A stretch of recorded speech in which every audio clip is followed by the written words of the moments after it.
Thomas's vision for Adoration came about gradually. He was sitting at the computer one day and said, well, Mom, what do you think about me getting 1,000 churches together or 500 churches together? He may have said first. I said, well, I guess so, honey. That'd be a lot of work, you know.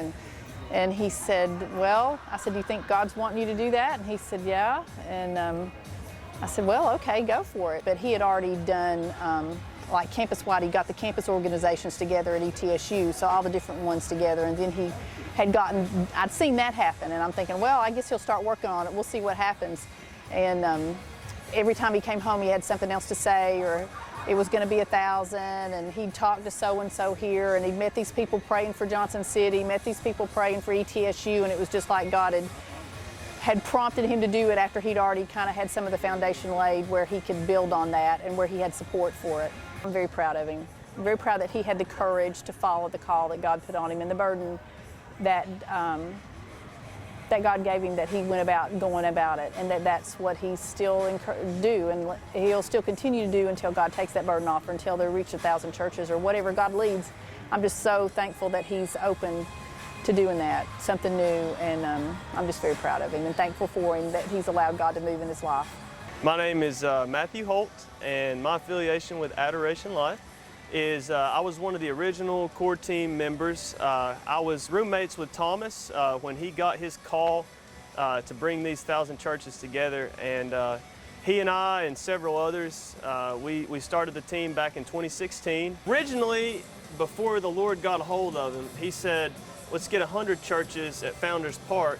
And I remember him coming to me, kind of just throwing ideas out there. His room was like right next door to mine in the same house. And, you know, I thought, I'm the type of guy, 100's too small, man. Like, that's too small for the Lord. And then the Lord got to work, and we heard a little bit more about exactly how the Lord was at work in Thomas's heart last year at Adoration 2018. And the Lord got a hold of him, and 1,000 is what the Lord can do. It's not what we can do. And I said, let's go for it, man. I'm all in. So God's worked in a lot of ways. First of all, I mean, it just started with Thomas. One person talking to his friends, his college friends, his roommates, asking them if they wanted to help him. The first that they would even be willing to help him go with this idea to begin with. And then to start talking to the college president and having Dr. Nolan, the president of ETSU, be all for it. And not only the first year, he was not just said, yeah, we'll do it the first year. He was talking about next year at the first meeting, and they hadn't even asked about next year. Then he ran into people that were praying for the Tri-Cities area, that had been praying for 3 years for revival, people specifically praying for ETSU. And when he started talking to pastors at different churches and finding that out, and him meeting different people, and then meeting like the Tennessee State faith-based addiction recovery person, Monty Burke, and different people around the state, he's just worked and put connections together to help be able to facilitate the event. Yeah, God has moved. It was my first year of medical school, and I was swamped with all kinds of new things and new classes, but I really felt like God was calling me to medical school here, where I went to undergrad, for something special, and part of that call was Adoration. I partnered with Adoration in this event because I believe in the mission. I believe in the mission of restoring Appalachia, of bringing people together to worship God, to focus on Him, to focus on His truth, and to try to understand how we can rebuild our city, how we can be people who restore the ancient ruins, and how we can see healing happen in our generation. You know what? The number one thing that I want everyone to know about Adoration Life is our number one goal. The very heart and core of this organization from day one was to lift up Jesus Christ as Lord and Savior. Before we chose to take on the opioid epidemic, before anything else, we wanted to raise Jesus Christ, the one true God, as Lord and Savior, and we wanted to proclaim that from a stage, from communities, from organizations, in whatever way we could, to bring healing, because Christ is the only thing that will bring healing, and true healing. And that's the heart of Adoration Life. So, you know what? I think that as the church, we've dropped the ball when it comes to this opioid epidemic that our nation faces, especially the Appalachian region.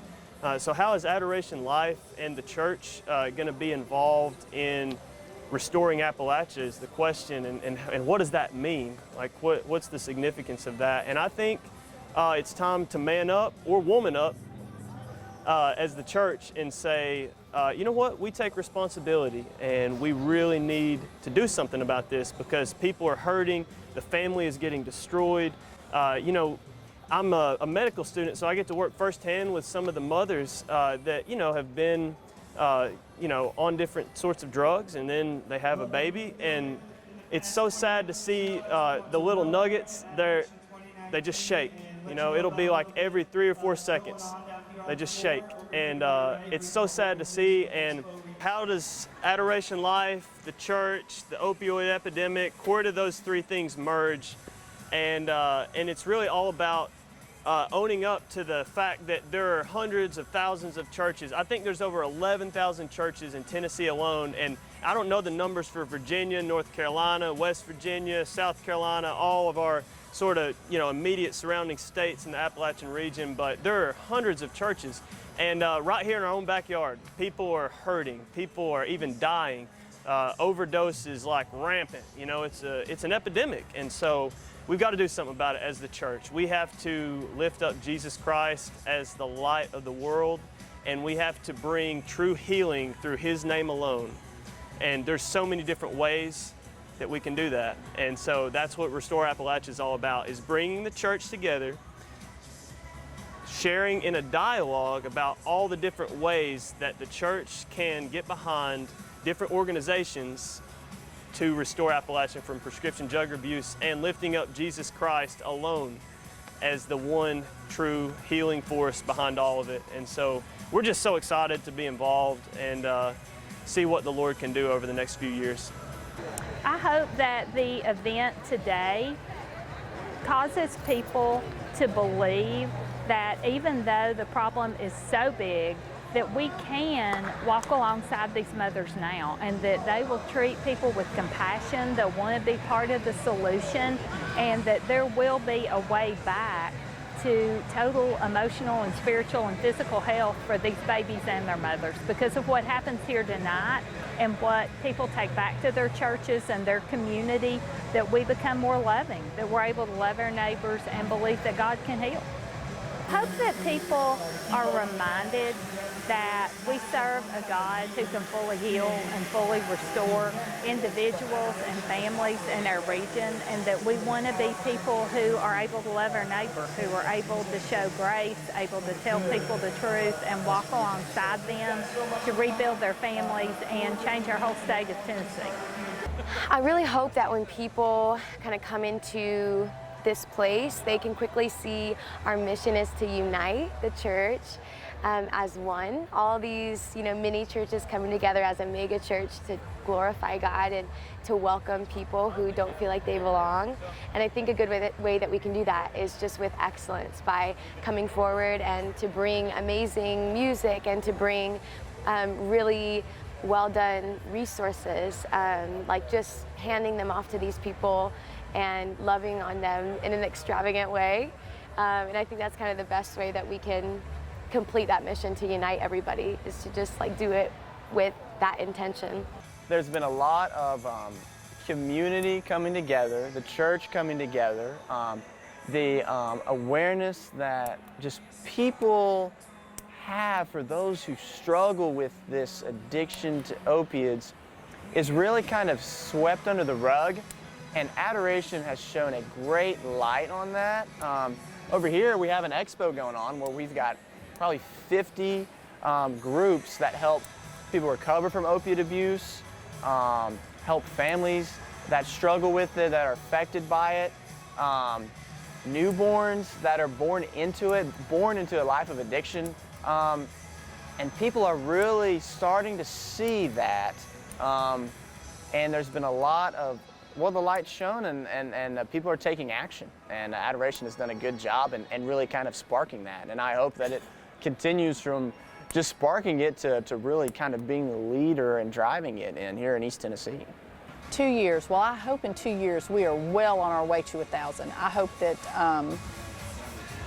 that the area is aware of it and supportive and wants to be a part of it. I think a lot more churches are aware of this event this year, Adoration 2019. I hope they see the importance of it and that they're willing to get involved, and that it helps give them resources to equip them to help people in their church or in their community with addictions too, plus give honor to the Lord, because that's what this is about to begin with. It was 1,000 churches together to worship the Lord, and then the drug addiction thing just came from that because they stumbled upon it, but God obviously orchestrated it. So in 2 years, I hope we're well on our way. Hope the campus ministry at ETSU is going well, and that it's more widely known. This event has so much to do with impacting the lives of the students. We just started a recovery group on campus through the Regeneration group. It's kind of like Celebrate Recovery, and we've got small groups that meet each week that bring students who struggle with addiction, students who struggle with pornography, students who struggle with fill in the blank, anything that has chains, anything that is sin. We're trying to bring students out to find true healing and recovery. And those students may not believe in the Lord yet, or may not be serving the Lord yet. And so that's another way that Adoration Life is bringing folks together. So what is my vision for Adoration Life in the next 2 years? 1,000 churches. Like, I think, you know, the first year we got over 200, last year over 160 or 70. This year we're right there on par with where we've been. And I think that each year is better. Each year is, you know, we're a brand new organization, and you know, our goal is bringing churches together. And so it takes a long time. It takes learning, and it takes growing, and it takes maturing as an organization to reach a goal like that. So honestly, in 2 years, I want to see 1,000 churches in the ETSU Mini Dome. I think it's possible. It's so easy. Like, all a church has to do is be on the same page with their pastor, have a congregation member that's able and willing to come up and support and represent their church. And it's like you go online and it's like 15 or 16 statements about Jesus Christ that are pretty all-inclusive of many, many denominations that they can get behind. And you just get your church signed up and you show up and you get involved. And you know, my vision is 1,000 representatives from 1,000 different churches. I guess it'll be Adoration 2021 in 2 years, so I think it's possible, and only the Lord can do it. And I think if the church gets behind what the Lord has for them, we can restore Appalachia together, and that's my vision for it. Adoration is for everybody, so people should come because we can make a difference. Like, if you as an individual decide that you want to make a difference in the world and you want to love on people the way Christ has loved on you, like, that's all it takes. And so if you can come and participate with us, and then we all together agree to do this work, then we can change the world for the glory of God.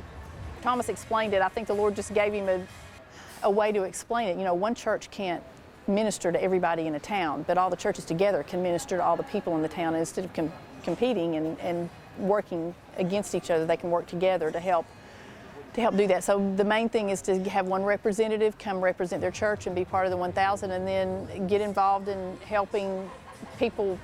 Everybody's got somebody in their congregation that knows somebody, if not somebody personally, that's been involved with addiction or suffered from it. So that would be also a way they could get involved.